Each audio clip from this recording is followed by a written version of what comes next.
Sobat Hebat, ingat ya, kita masih harus melaksanakan protokol kesehatan demi kesehatan dan keselamatan kita serta orang-orang tercinta di sekitar kita.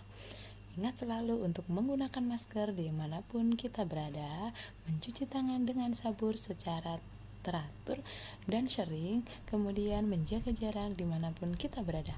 Mudah-mudahan Allah selalu memberikan kesehatan untuk kita semua. Pada kesempatan kali ini kita akan belajar tentang tema 4 di kelas 6 globalisasi untuk materi kerjasama Indonesia dengan negara-negara di Asia Tenggara. Sebelum kita masuk ke materi, kita akan mengenal dulu mengenai jenis-jenis kerjasama antar negara atau kerjasama internasional. Yang pertama adalah kerjasama bilateral.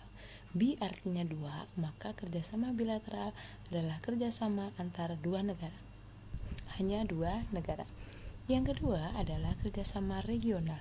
Kerjasama regional adalah kerjasama banyak negara dalam satu kawasan atau dalam satu wilayah. Yang ketiga adalah kerjasama multilateral, yaitu kerjasama banyak negara di dunia. Jadi tidak terbatas oleh kawasan atau wilayah. Pertama adalah kerjasama bilateral. Kerjasama bilateral misalnya kerjasama ekonomi antara Indonesia dan Malaysia. Jadi hanya melibatkan dua negara, tidak terbatas oleh wilayah atau kawasan. Hanya terbatas oleh jumlah negara. Contoh lagi kerjasama Indonesia dengan Swedia yang sudah dilaksanakan.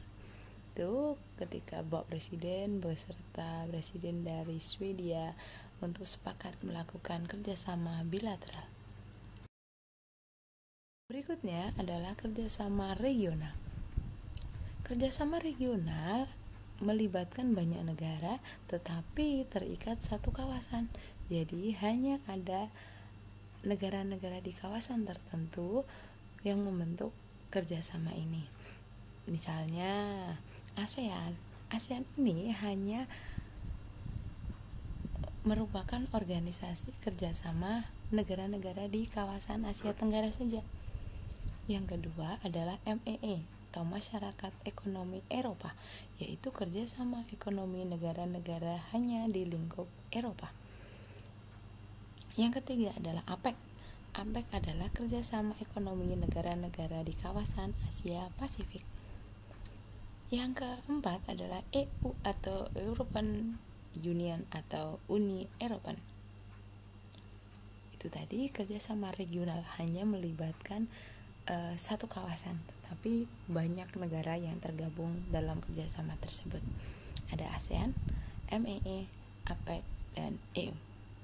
Berikutnya kerjasama multilateral, yaitu melibatkan banyak negara dan tidak terikat dalam satu kawasan, artinya luas sampai seluruh dunia.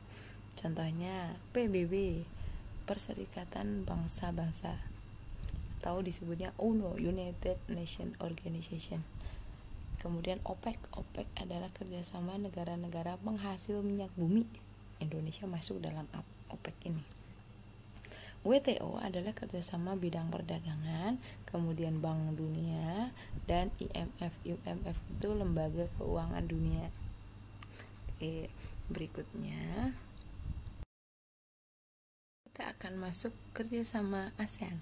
Kerjasama ASEAN meliputi 5 bidang, yaitu kerjasama ekonomi, sosial, budaya, politik, dan pertahanan keamanan. Kita akan mulai untuk kerjasama ASEAN di bidang. Yang pertama adalah mendirikan pabrik bersama di beberapa kawasan di Asia Tenggara. Yang kedua, kerjasama di sektor cadangan pangan.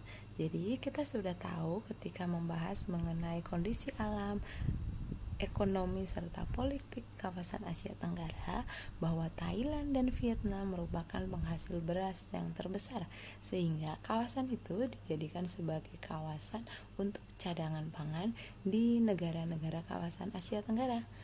Selain itu juga ada negara-negara Kamboja, Myanmar yang juga merupakan penghasil beras terbesar. Yang ketiga adalah mendirikan pusat promosi di Tokyo untuk mempromosikan produk-produk ekonomi di kawasan Asia Tenggara. Berikutnya adalah perdagangan bebas atau AFTA. AFTA, perdagangan bebas di kawasan Asia Tenggara. Berikutnya adalah kerjasama ekonomi pariwisata. Jadi ini bisa dikaitkan dengan pendirian pusat promosi di Tokyo serta beberapa negara untuk mempromosikan pariwisata negara ASEAN sehingga dapat mendatangkan banyak devisa ketika turis berkunjung ke negara-negara ASEAN. Yang terakhir adalah mendirikan koperasi bersama, yaitu AKO. Itu tadi kerjasama bidang ekonomi. Lalu pabrik-pabrik apa saja yang didirikan oleh negara-negara ASEAN? Ada 5 pabrik. Yang pertama adalah pabrik pupuk di Indonesia, yaitu di Aceh. Kemudian pabrik Korea di Malaysia, sama-sama jenis pupuk tetapi berbeda komposisi ya. Yang ketiga adalah pabrik tembaga di Filipina. Kemudian yang keempat adalah pabrik ambu soda di Thailand dan pabrik vaksin di Singapura. Itu 5 pabrik bersama yang didirikan oleh negara-negara ASEAN. Berikutnya adalah kerjasama ASEAN bidang sosial berkaitan dengan penanganan sumber daya manusia. Yang pertama adalah meningkatkan kesejahteraan masyarakat. Ini dilakukan dengan penerapan upah minimum untuk membayar para tenaga kerja. Yang kedua adalah memperluas lapangan pekerjaan. Yang ketiga adalah mengurangi masalah kepadatan penduduk, bisa dengan transmigrasi maupun migrasi. Kemudian yang keempat adalah pemberantasan narkoba, yang selain Indonesia, negara ASEAN pun juga banyak yang terjadi penyalahgunaan narkoba. Kemudian yang kelima adalah penanganan pengungsi dan bencana alam di beberapa negara. Terakhir adalah perlindungan terhadap para difabel atau orang-orang berkebutuhan khusus. Ini tadi adalah kerjasama ASEAN di bidang sosial. Berikutnya adalah kerjasama ASEAN di bidang budaya.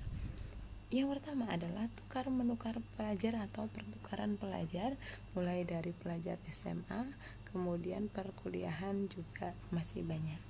Yang kedua adalah mengadakan festival seni, festival budaya, dan festival film, khususnya film-film Asia Tenggara. Yang ketiga yaitu penyelenggaraan pesta olahraga bersama, yaitu SEA Games yang kemarin baru saja mau dilaksanakan ya.